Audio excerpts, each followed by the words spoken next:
Now, addressing MPs in the past hour, Deputy Prime Minister Oliver Dowden has said that China was behind a cyber attack in 2021 that accessed the personal details of around 40 million British voters, an accusation that Beijing says is baseless and a smear.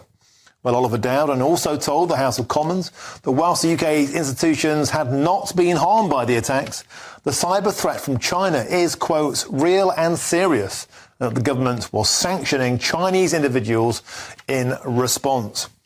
Well, I'm joined now by our Home and Security Editor, Mark White, for a full update. Mark, Oliver Dowden issuing strong words. Didn't seem that there was any actual impact, but nevertheless, shots fired that Britain is taking action and this cannot be allowed to continue. Yeah, I think a lot of the MPs in the Commons might disagree with the interpretation of this being strong anything. The consensus from a lot of the MPs is that it? Clearly, it had been briefed out in the newspapers the night before that the government was going to get tough on China, but one MP said the response of the government was like heading to a gunfight with a wooden spoon. We had the former Home Secretary, Suella Braverman, saying that it was clear that the actions of China put it in the realms of a hostile state, and as such, China should be added to the register of hostile states. Instead, we've got the Chinese ambassador being summoned to the Foreign Office some 3 years after these events took place. This is what the Deputy Prime Minister, Oliver Dowden, told the Commons a short time ago. We want now to be as open as possible with the House and with the British public, because part of our defence is calling out this behaviour. This is the latest in a clear pattern of hostile activity originating in China, including the targeting of democratic institutions and parliamentarians in the United Kingdom and beyond. And some of the real criticism of the government here is the sanctions against China. No senior member of the Chinese Communist Party has been sanctioned. 2 officials have been. A small company of about 50 employees has been sanctioned, and that seems to be it, apart from, as I say, the ambassador being summoned to the Foreign Office to answer these accusations. We heard from one of those who was a target of the Chinese cyber attacks, the former Conservative Party leader, Sir Ian Duncan-Smith. Now, he has described the government's action as an elephant giving birth to a mouse. He said, though, that he would not be intimidated by the actions of the Chinese state. This is what he said.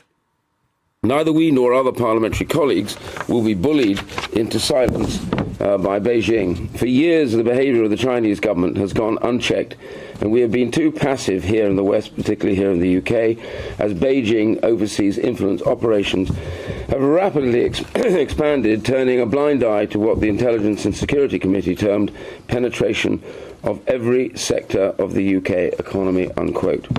Still, incredibly, there is a debate within the UK government, we understand, over whether or not China should be in the enhanced tier of the new Foreign Influence Registration Scheme.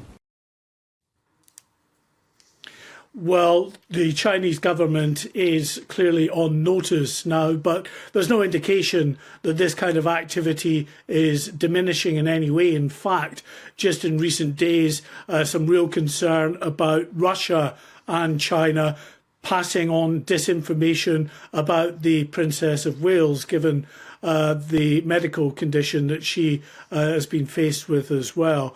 And it's not just, of course, China and Russia, but we know Iran, North Korea and others are fully involved in this grey zone warfare at the moment. OK, Mark White, superb. Like an elephant giving birth to a mouse, like taking a wooden spoon to a gunfight. Mark White, superb metaphors and a great roundup. Thanks for joining us on GB News this afternoon.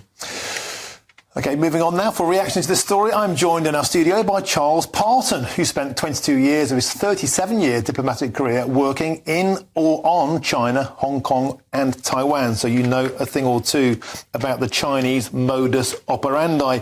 Oliver Dowden giving words in Parliament today, Mark White saying they were fangless, didn't really do anything.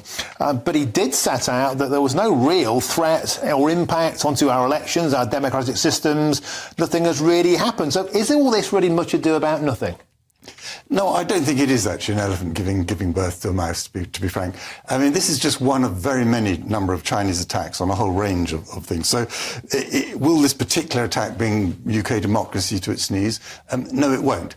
But they are collecting a lot of information on a lot of people in order to get together more targeted attacks on certain people. So that's one thing. And the second thing, I don't think we should dismiss them in terms of interference in elections. Immediately comes to mind is two instances in a Canada general election, I think it was in 2021, when they mobilized support for the candidate against what they considered to be an anti-Chinese candidate. And the Chinese Consul General in Vancouver went around boasting that she had managed to unseat these two MPs by getting people to actually cast the vote. So in this particular case, if you can find, let's say, in a particular constituency in the UK where there might be a very close vote, I mean, we've had times when it's been a handful, but it might be 100 or so. If you can find, for instance, from the Chinese diaspora, people who've immigrated from Beijing and Shanghai to the UK, get them out to vote and vote against Mr. Ian Duncan Smith or whoever it is that might be on a knife edge, you could unseat someone. So that's a very clear threat then, Joel. It's targeting marginal seats, finding the candidates who've been outspoken about their dislike or chagrin towards Beijing, mobilising Chinese people or friends of on the ground, then actually turning them out to vote to get people unseated. That becomes a real threat rather than this kind of ephemeral threat. Well, it could be, and it would also be easier in a local election where you've got small wards with greater concentrations of people that you could actually, and fewer votes, so that you could manufacture the result you want. I mean, the other point is that a number of MPs were being targeted separately, no doubt to find a certain amount of dirt on them, which could then be fed either into disinformation or ways of discrediting them with the public, as another way of possibly ensuring that they don't get re-election.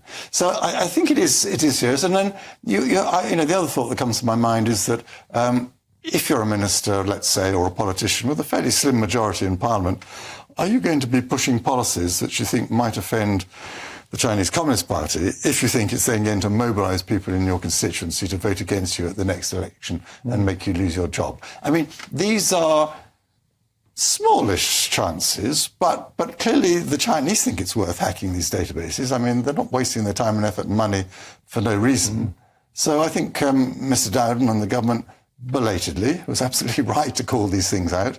You're not going to stop them, but the more publicity and adverse publicity against China, and the more we work with our allies who've suffered many of the same things, including the most famous one some years ago of the Americans, where their Office of Personnel Management, all the records of their civil servants, was stripped bare by the Chinese. And that had a lot of personal and financial and other information in. So, yes, we should definitely be keeping our defences up. OK, superb. Very fascinating stuff, Charles Parton. Spent 22 years of your 37-year diplomatic career working in or around China. Fascinating stuff.